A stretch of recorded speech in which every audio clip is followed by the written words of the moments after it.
In today's global economy, quality matters.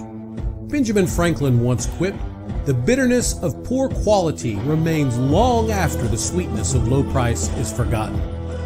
Quality Matters is here to talk about all things quality. So whether you're looking to improve your business, getting ready for an audit, or dealing with failed inspections, tune in, check us out, then get back to doing work that matters.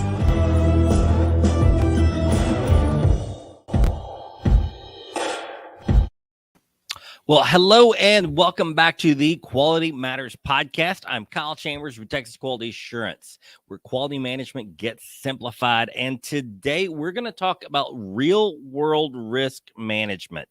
Now, this is something that we've talked about on our daily dive, which I have to be honest, not been all that great at doing daily, but we're trying to get there. Something we've talked about in our QMS boot camp, but it's not something that we've really addressed in much detail here on the podcast. So that's what we're going to talk about today is some real world planning around risk. You know, what is it? What's expected? Not just from the perspective of standards like ISO 9001, looking at risk-based thinking, API Q1, looking at preventative actions, API Q2, taking a look at full-blown contingency planning. So we're going to take a look and kind of discuss what this means between these various standards and how this is not such a completely separate process from our normal day-to-day business activities. So let's talk about a few terms first and kind of a few misconceptions that are out there. So the first big misconception is that risk-based thinking, which is a term that, gosh, I don't think anyone in their right mind really knows what it means. And I'll be honest with you, I don't think the folks that added it to the ISO 9001 standard all agree on what it means. But they did do a decent job. If you read the appendix to the standard, you go down to appendix A4.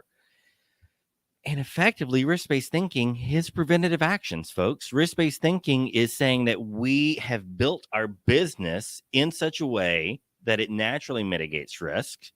And as we see opportunities arise to solve problems or opportunities arrive to maximize on changes, that we're going to take actions that benefit the company. It's pretty straightforward. We call that preventative actions. So let's just get that misconception out of the way that risk-based thinking in ISO 9001 is not a new requirement. It's not a new process. It's been here the whole dang time. They just 7 years ago decided to word it some real funky way that just doesn't make a lot of sense to most folks. So now let's kind of talk about what preventative actions are, since we're really identifying a lot of risk-based thinking is preventative actions. Well, then let's talk about what a preventative action is. So there's a key word in there, action. So if we take a look, and I'm going to give a little bit of background here, so bear with me. If we take a look at the ISO 9001 standard, and I use it because it's kind of the basis that a lot of the other standards are really developed around and try to mirror and want to be compatible with. So we've got really two big processes dealing with actions here. So one is our control of non-conforming outputs, and our other one is our corrective action. And now we're going to argue corrective and preventative actions both fall into this same little clumped category here. So in the 2008 edition of the standard, they did a very good job of identifying we have non-conformance reporting over here and corrective action reporting over here. And it was very clear where the boundaries were and what was what. It got kind of muddled in the 2015 edition of the standard. But if you dig into clause, I don't have the standard in front of me, but clause 8.7, we're looking at the control of non-conforming outputs. What this means is we had a requirement and one of our outputs didn't meet the requirement. Now, this could be a part was out of spec. This could be someone didn't complete the purchase order properly. This could be someone didn't fill out their vacation request properly. This could be that we received bad material. All non-conforming outputs. So we'll clump that over there. We've got non-conforming outputs. Cool. Then we've got in section 10.2, clause 10.2, corrective actions. So you take a look at corrective actions from clause 10.2. Corrective actions can have, and oftentimes do have, a single non-conforming output as its genesis, as its key input. But it could also be trend analysis, and it could also be from risk. So let's talk about risk for a little bit. So a lot of y'all gonna be watching this on audio. That's fine, but I'm gonna hold up my cell phone here. Hey, you can see my little timer to make sure I don't talk too long. Don't always do a good job watching it, but I'm trying. So same idea. Flip a coin. So one side's heads, one side's tails. Which side is your coin? Which side here is my phone? Yeah, it sounds like a stupid question. But when we talk about risk and opportunity, well, they get treated so differently. No. They're two sides of the exact same issue. It just depends on our perspective and what we're looking at. So let's say we have a risk. So let's talk about what a risk is. So a risk is the effectively opportunity for something to go wrong. And an opportunity is something where we have a risk of missing out on a positive if we don't take an action. They're one and the same. It's just the genesis of where do we see our focus? Are we looking at the potential negative, or are we looking at the potential positive? And that's going to do a lot to define if we approach these as risks or opportunities. All right. So let's talk about an example of a risk. All right. So let's say that you have a machine shop and you've got something that's belt driven or chain driven. Cool. So we know that there are rules, OSHA regulations that state the guarding mechanisms that must be around it, depending on how big it is, how far away it is. Basically we want to make sure that someone can't poke their finger in through the cracks and get their finger caught on a belt or a chain, or God forbid their whole body caught in the belt or the chain. Well, the fact that belt or chain exists, even guarded, it's a risk. Guarded, it's a risk that has been mitigated, but it's a risk. Okay. Now you might say, well, how's that an opportunity?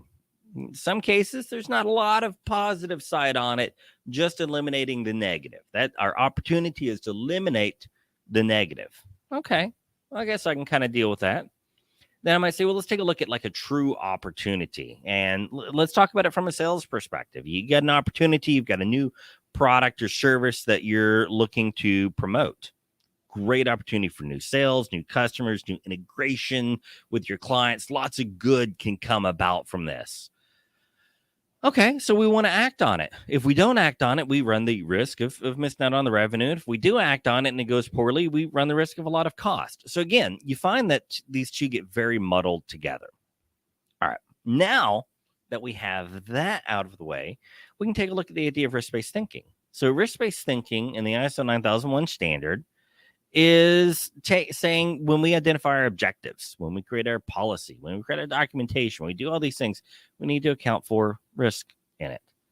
Well, forgive me saying this, but that's kind of an absolute no-brainer. I mean, if you're not thinking about what could go wrong or what could go good when we do something, it's kind of a wonder you're still in business long enough to need a system that's compliant to these standards. This is why I tell people that the ISO 9001 standard is effectively common sense written by a lawyer. This is common sense in legalese. That's really all it is. So, and it's really hard to read and understand. And, it's kind of like if you grow up reading the NIV version of the Bible, it's pretty easy to read and understand. And then someone tosses a King James version at you. It just doesn't make sense. It's the same thing. But just the King James version is a little funky. ISO 9001 kind of the same way. It's really not written in a way that the average person can just open it up and read and understand. All right, so let's dig down a little bit further now into that preventative action piece. So to get there, we've got to really understand the corrective action as well. So this comes from the PDCA, Plan, Do, Check, Act cycle. Something we've talked about 1,000 times here on the podcast. And the critical component there is the act. Plan, do, check. It's either good or it's bad. We take an action to move forward, or we take an action to put a correction in place. Plan, do, check, act. pretty straightforward. So a preventative action is we have some foresight. Something really bad can happen if we don't take action, or something really good can happen if we do take action. And you'll find 9 times out of 10 in business, that really good and really bad are just really, really muddied waters. So that's what a preventative action is we don't really have something that did happen. We think something could happen, or we think we might be able to prevent something from happening, or we might be able to cause something good to happen. It's preventative action.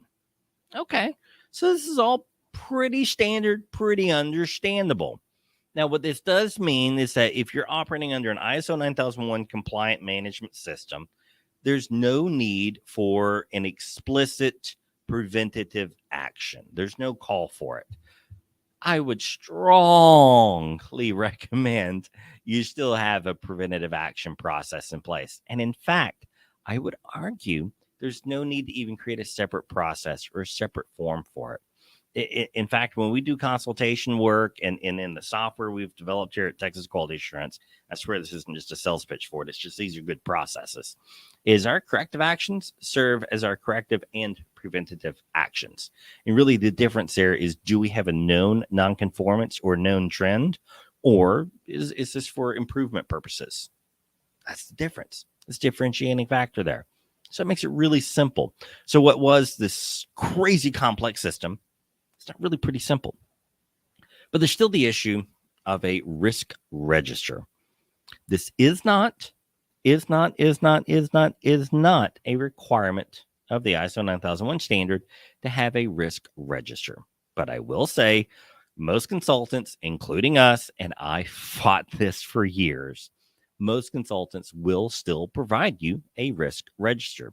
In fact, you go to texasqa.com, you go into our free resources section, you'll find that we're giving away a copy of a risk register for free. Put in your info, download it, you're good to go. It's a fully editable Excel document. You're going to like it. It's going to work out well for you.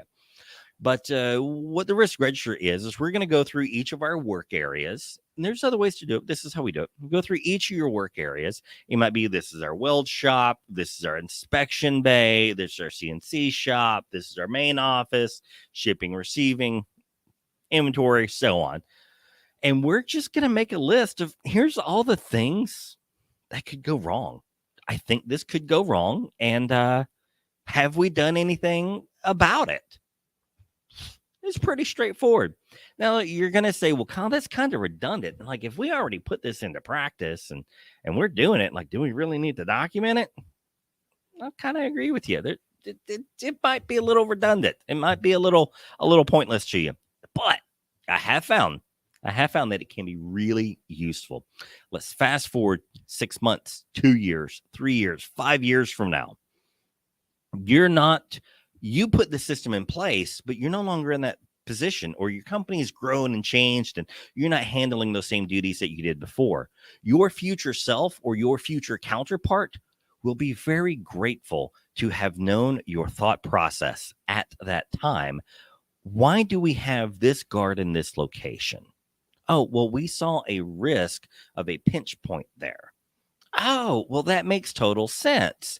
But maybe somewhere in the interim, y'all replaced some of that equipment and the need for a guard's no longer necessary. And you've kind of got like these ghosts hanging out in there.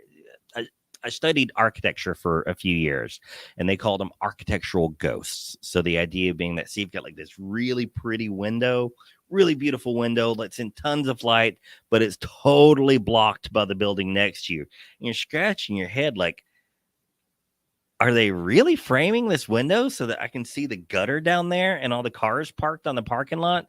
No, someone built that wonderful, beautiful window because probably 20 years earlier, it framed a great image of the bayou or something like that, right? So we have the same type of ghost in our workplace as well. So it can be really good for your future self or future counterpart to know what you were thinking today. All right.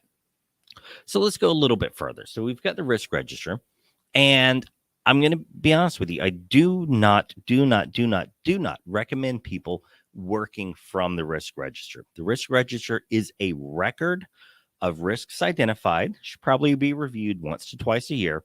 It's a record of risks we've identified and actions that have already been taken. Now, if you define a risk, and this happens, and this is where people get into trouble, and the risk register becomes a really, really kind of funky, difficult to use process. If you define a risk that merits an action, do you keep an open action item on the risk register and follow up on it and put all your details there? Some people do. I argue it's a waste of time. I argue that it is going to complicate your process unnecessarily. If you identify a risk that requires action, what quality management tool that we all kind of know and love might we use to handle an action? Well, that's our corrective action process. So you identify a risk that needs mitigated, open up a corrective action for it. Stick that corrective action number in your risk register and say, this risk was mitigated with this action.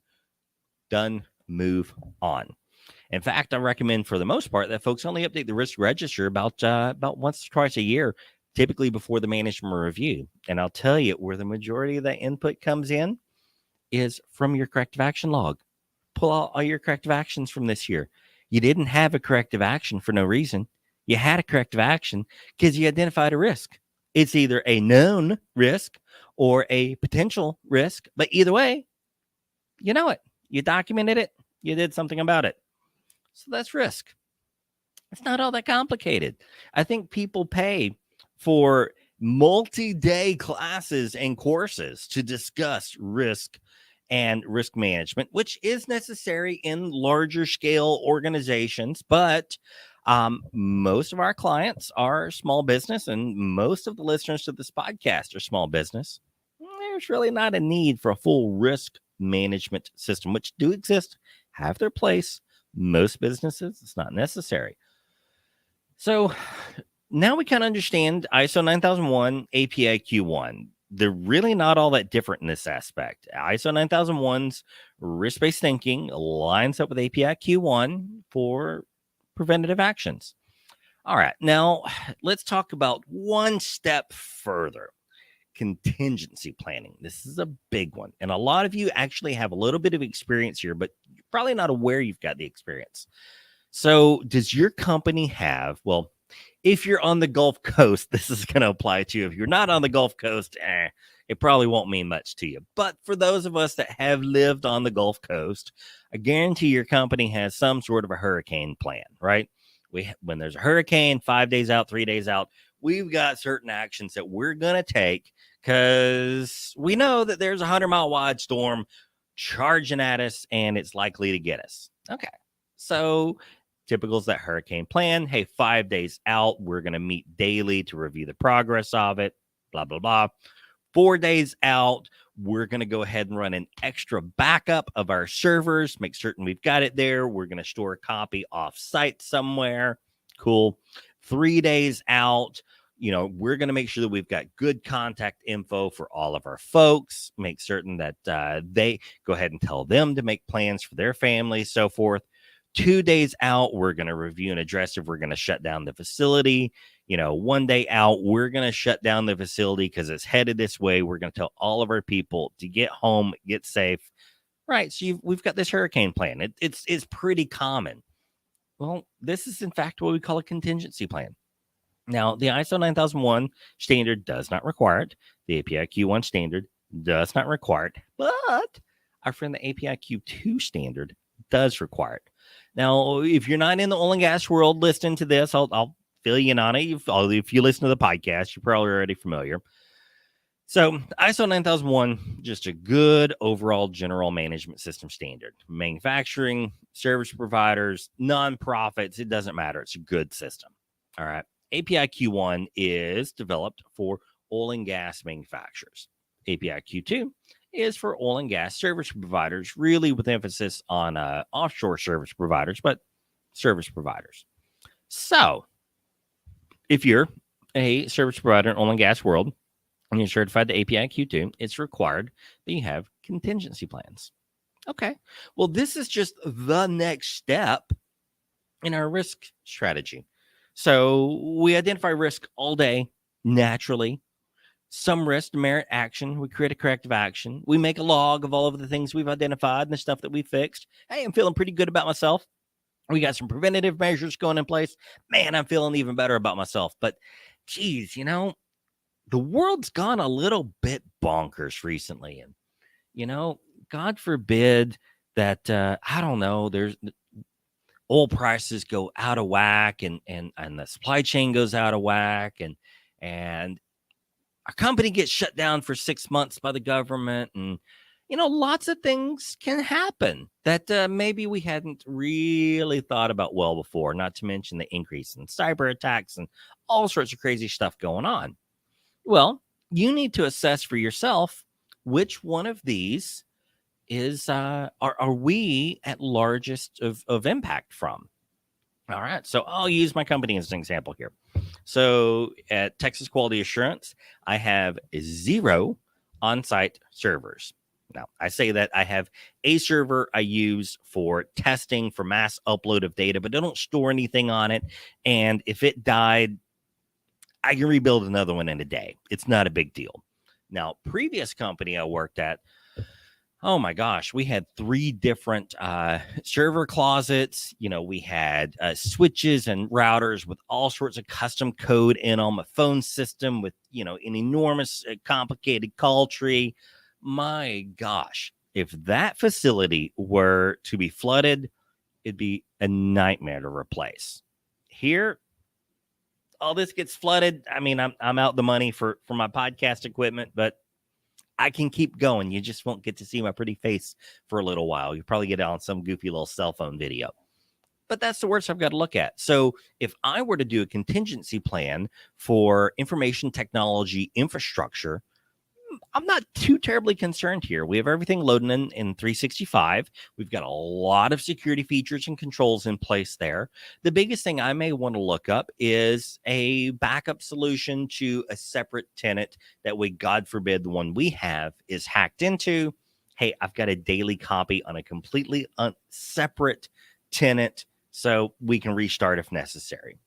But if you have a very strong on-site information technology presence, well, you're going to need to know the minimum specifications for each of your servers. You're going to need to know what data is stored on them. You're going to need a map out of all of your connections and links and routing and information, and all of that can be done. But those are the differences in the type of contingency plans we may need to develop. Something we've seen a lot of folks recently needing to develop are contingency plans around workforce stability. We had an episode recently with Aaron Urban on talking about workforce stability. We had someone with Sean Thomas with an API talking about the API skills program. And these kind of go towards that same idea of workforce stability.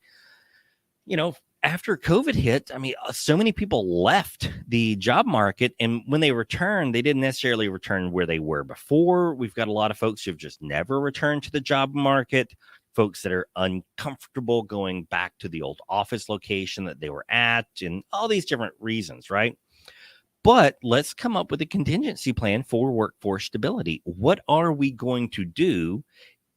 Once we have, you need to have some sort of an action in here. When you pull the lever on this, once we have X number of vacant positions open, we throw this plan into place. Maybe that plan includes partnering with a veteran location to try to bring additional folks in. I think that's a fantastic idea. Maybe you've got some other workforce organization locally that you could contract with to get additional folks in there. So that could be something. Another part of that contingency plan might include some preventative measures ahead of time of what are we going to do to keep and retain these employees? How are we going to better train them? How are we going to cross-train them? All sorts of stuff. But it is worth thinking out and planning out. And you might be saying, well, Kyle, what the heck does one of these plans look like? Well, we're giving that away for free also. If you go to texasqa.com under our free resources, you're going to see in that risk assessment, we've also got a free outline of our hurricane contingency plan. Very easily modified Word documents, not locked, nothing like that. You can go in there, make the edits and changes, and get that contingency plan prepared for your organization. But workforce stability is a big one. Obviously, cybersecurity is a big one.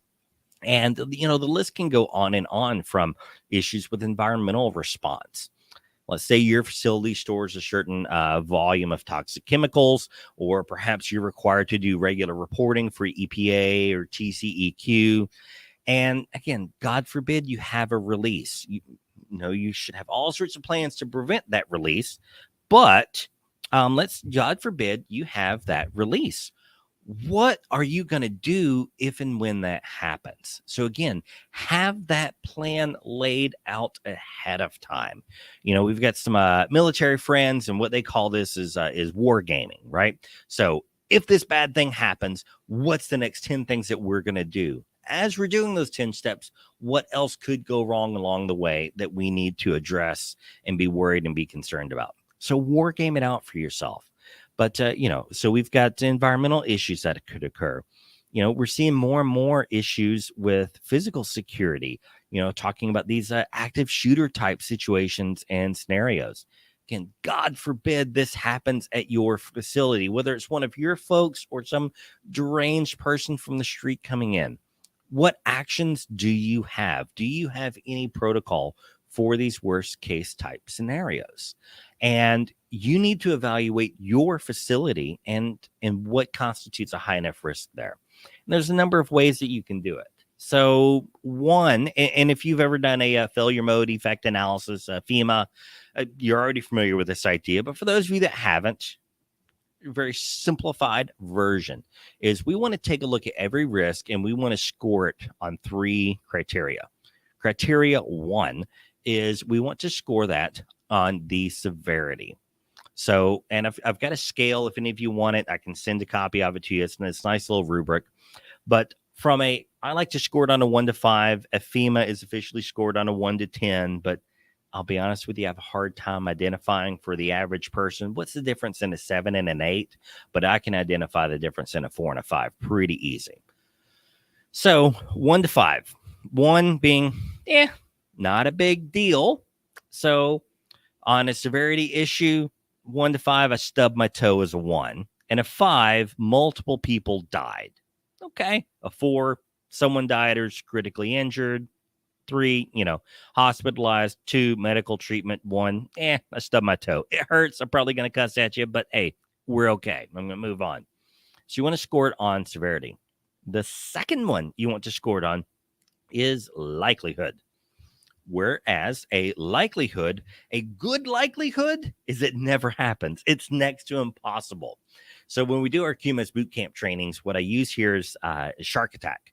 Okay, so if you get attacked by a shark, that's easily a 4, right? You're losing a limb, you're getting bit, it's bad. That shark attack's easily a 4, right? Jaws, it's a 5.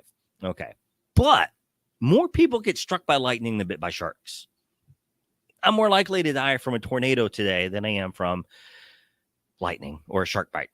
So that's going to be a 1. A 1 is less than 1 in 1.5 million. So we're getting out there on the very tail end of that bell curve. Well, less than 1 in 1.5 million. Whereas a 5 is more than a 50% chance. It is incredibly likely that this will happen today. So an example of that would be Houston traffic. If I'm going to drive to work today, what are the odds that I'm going to run into traffic? It's greater than 50%. So I'm going to give traffic issues a 5 on my likelihood there. Okay, cool. Shark bite is a 1. All righty. Then your third metric is you're going to look at detectability. How easy is it for me to know there's a problem? Now, this one's a little bit harder, but detectability is a big deal because low detectability means that the severity and the likelihood are really more of an issue. Whereas if it's a very easy to detect, you can see it a mile away. Oh, well, I can pretty easily avoid the issue. But if it's hard for me to avoid, it's more likely to catch me by surprise. So detectability is the same type thing. How likely am I to detect it when it's occurring? Same thing. Good detectability is a 1 in 1.5 million. Bad detectability is, Yeah. I'm sorry. I said that backwards. Good detectability is more than 50%. I'm almost certain to see it. Bad detectability is 1 in 1.5 million. So we kind of flip from the likelihood scenario there. But same type thing. So an example, we just moved out into the middle of the country. So a snake in Houston is a lot easier to detect than a snake in the woods. Snake in the Houston, you know what? I see a snake on the sidewalk. It's pretty obvious there's a snake on the sidewalk. I got my nice manicured grass with real low, well-trimmed yard. Pretty easy to see a snake.